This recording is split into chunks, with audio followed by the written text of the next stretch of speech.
L'humilité n'est pas l'enfermement dans le mépris de soi, mais l'ouverture intime à la lumière d'un autre, à la splendeur de Dieu, qui appela Moïse du dedans du buisson.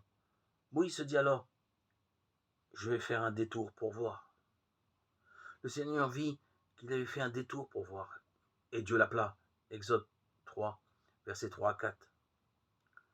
Telle est la prière, appel et détour, grâce et coopération, don gratuit et engagement volontaire de la liberté.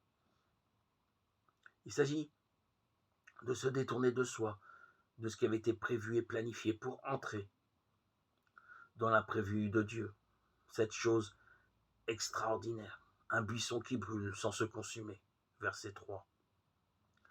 Les pères y ont vu l'annonce de la virginité de Marie, que Dieu habite sans la blesser. Elle est plus largement l'image de l'inhabitation de Dieu dans l'âme donnée au baptême, qui fut pour nous tous, auditeurs, auditrices, qui avons été baptisés, abonnés,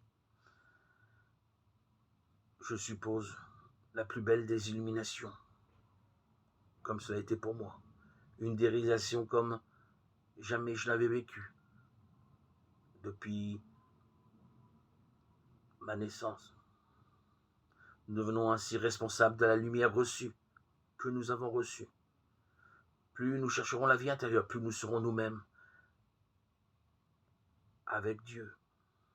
La vie avec Dieu n'est pas une amputation de la personne, mais une transfiguration de notre condition mortelle.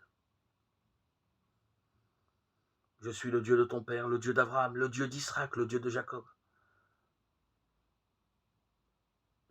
Moïse se voila le visage, car il craignait de porter son regard sur Dieu, quand cette annonce lui fut faite à travers le buisson.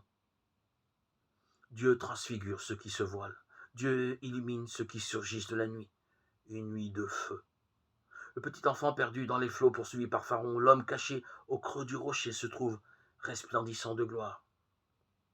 Et nous tous qui n'avons pas de voile sur le visage, nous reflétons la gloire du Seigneur. Et nous sommes transformés en son image avec une gloire de plus en plus grande par l'action du Seigneur, qui est Esprit. 2 Corinthiens 3, 18.